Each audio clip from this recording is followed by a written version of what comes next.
नमस्कार. मी डॉक्टर सनत पवार, मानसोपचार तज्ज्ञ, Umed mental health clinic and counselling centre, Miraj. मानसिक आरोग्य, त्यातून निर्माण होणारे विविध मानसिक समस्या हा आजच्या जीवनामधला अत्यंत कळीचा मुद्दा झालेला आहे. आणि या अनुषंगानंच यशवंतराव चव्हाण सेंटर, मुंबई यांनी मानसिक आरोग्य जनजागृती कार्यक्रम हा एक स्तुत्य उपक्रम सुरू केलेला आहे. या अंतर्गत आपण आज बोलणार आहोत stress disorder and it's management, ताणतणाव आणि त्याचे व्यवस्थापन.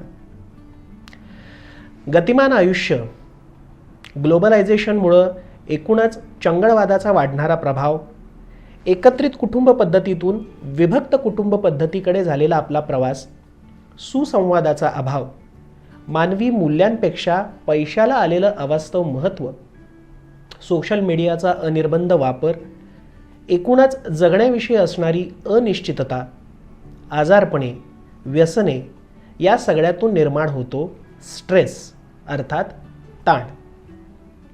एखाद्या व्यक्तीची सभोवतालच्या परिस्थितीशी जुळवून घेण्याची क्षमता संपली की निर्माण होतो स्ट्रेस अर्थात ताण.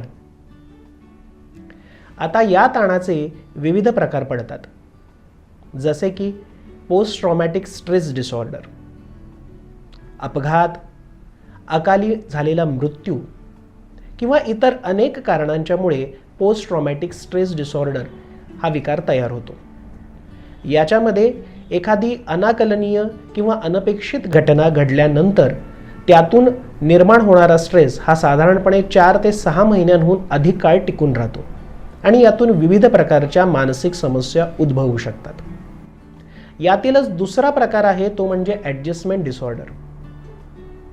रोजच्या पाहण्यामध्ये येणाऱ्या कित्येक पेशंट्समध्ये मला देखील ॲडजस्टमेंट डिसऑर्डर असणाऱ्या पेशंटची संख्या ही लक्षात घेण्याजोगी आहे असं दिसून आलेलं आहे, ज्यामध्ये विविध कारणांच्यामुळे करावं लागणारं स्थलांतर, जसं की शिक्षण असेल, नोकरी, व्यवसाय, या निमित्ताने एका गावाहून दुसऱ्या गावावरती जाण्याची आलेली वेळ, की ज्यामुळं नवीन वातावरण, तेथील परिस्थिती, लोकांशी जुळवून घेण्यामध्ये येणारं अपयश, यातून निर्माण होतो ॲडजस्टमेंट डिसऑर्डर.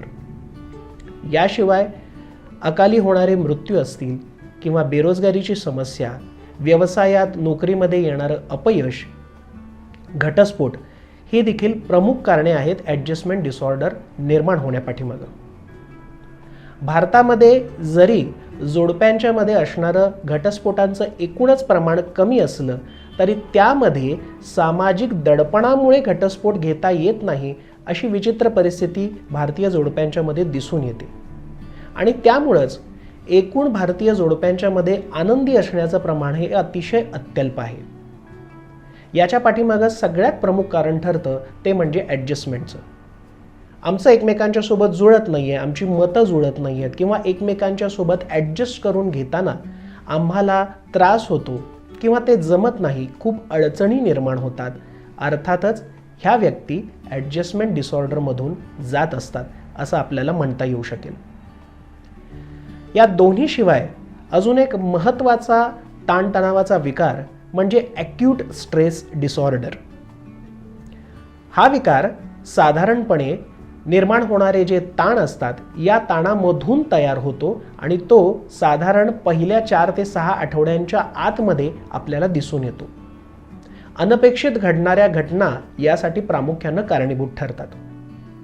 आता याचे शरीरावर आणि मनावर 2 वेगवेगळ्या प्रकारे प्रभाव पडतात. शारीरिक लक्षणांच्या मध्ये विचार घेतला तर उच्च रक्तदाबाचा त्रास होणं, हृदयविकार होणं, साधारणपणे 2008 पासून आज तागायत हृदयविकार असणाऱ्यांची आणि त्याच संबंधी असणारे इतर विकार निर्माण होण्याची भारतातील रुग्णांची संख्या ही लक्षणीय आहे. याच्या पाठीमागं ताणतणाव हे सगळ्यात प्रमुख आणि महत्त्वाचं कारण आपल्याला दिसून येईल.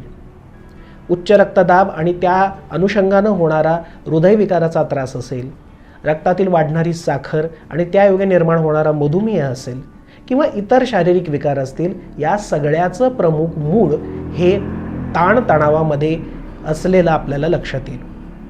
आता याचे मानसिक आरोग्यावर होणारे दुष्परिणाम कोणते? मानसिक आरोग्यावर होणारे दुष्परिणाम आपल्याला साधारणपणे काही लक्षणांच्या स्वरूपामध्ये दिसून येतात.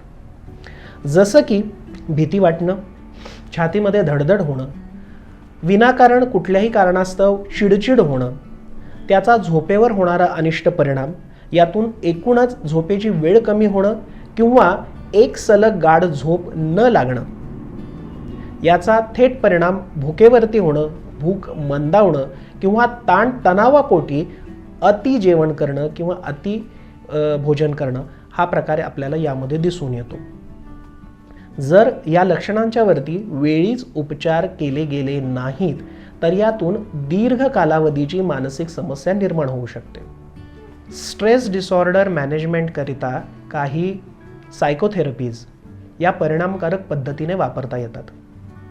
जसं short term crisis therapy, direct exposure therapy आणि इतरही काही थेरपीज याच्यामध्ये प्रभावीपणे उपचारात्मक दृष्टीने वापरता येऊ शकतात.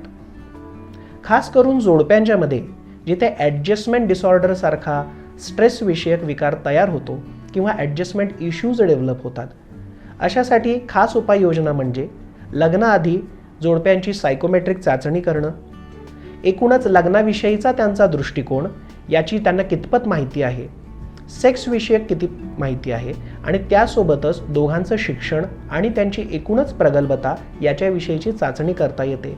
त्यामुळे लग्नानंतर निर्माण होणारे दोष किंवा त्यांमध्ये निर्माण होणाऱ्या कुरबुरी किंवा इतर काही तक्रारी याच्याविषयीचा व्यवस्थितपणे निवाडा करता येतो. आणि यासोबतच सर्वांच्यासाठी स्ट्रेसमधून बाहेर पडण्यासाठी किंवा प्रभावीपणे त्याच्यावरती मात करण्यासाठी करण्यात येणारे उपचार म्हणजे तज्ज्ञांचा सल्ला घेणं, त्यासाठी लागणारी औषधे ही नियमितपणे घेणं, संतुलित आहार, पुरेशी झोप, योग्य पद्धतीचा व्यायाम, व्यसनांपासून दूर राहणं आणि एकमेकांशी योग्य पद्धतीनं सुसंवाद राखणं, लोकांच्यात मिळून मिसळून राहणं आणि स्वतःकरिता वेळ देणं हे सर्वात जास्त महत्त्वाचं आहे.